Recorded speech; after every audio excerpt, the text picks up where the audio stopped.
বর্ষাকালে বাঙালির খুব প্রিয় একটি খাবার হলো তালের বড়া, যেটার গন্ধেতেই হাই খাই করে মনটা।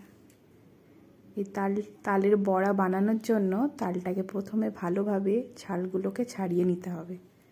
নিয়ে ভালোভাবে জল দিয়ে ধুয়ে পরিষ্কার করে আটিগুলোকে আলাদা করে নিতে হবে এবং সেই আটিগুলোকে ভালোভাবে কুড়ুনির সাহায্যে কুড়ে নিতে হবে। অনেকে বিভিন্নভাবেই করে, কেউ জাল চুবড়ির সাহায্যে, কেউ থালার পিছনে, কিন্তু আমি প্রেফার করি আদা কোড়াতে কোড়া।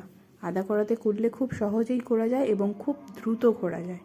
আপনারা যেরকম দেখতে পাচ্ছেন আমি আদা কোড়াতেই কুড়ছি, কিন্তু তালটা ভালোভাবে কুড়িয়ে নিতে হবে এবং সমস্ত পাল্প বার করে নিয়ে তারপর তার মধ্যে সুজি, ময়দা, আটা, চিনি, নুন সব কিছু পরিমাণ মতো ভালোভাবে মিশিয়ে নিতে হবে।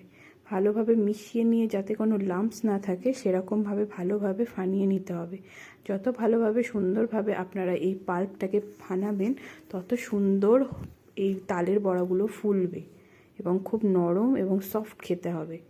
ভালোভাবে তালের ফানানোটাই হলো মেন, এবং এই ফানানোটা যদি ভালোভাবে আপনারা করতে পারেন তাহলে তালের বড়া হবে অভাবনীয়। আমার এখানে তালটা ভালোভাবেই ফানানো হয়ে গেছে।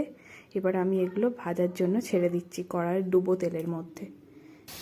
তারপরেই ভালোভাবে ছাঁকনির সাহায্যে ভেজে ছেঁকে তুলে নিলেই রেডি তালের বড়া। এনজয়।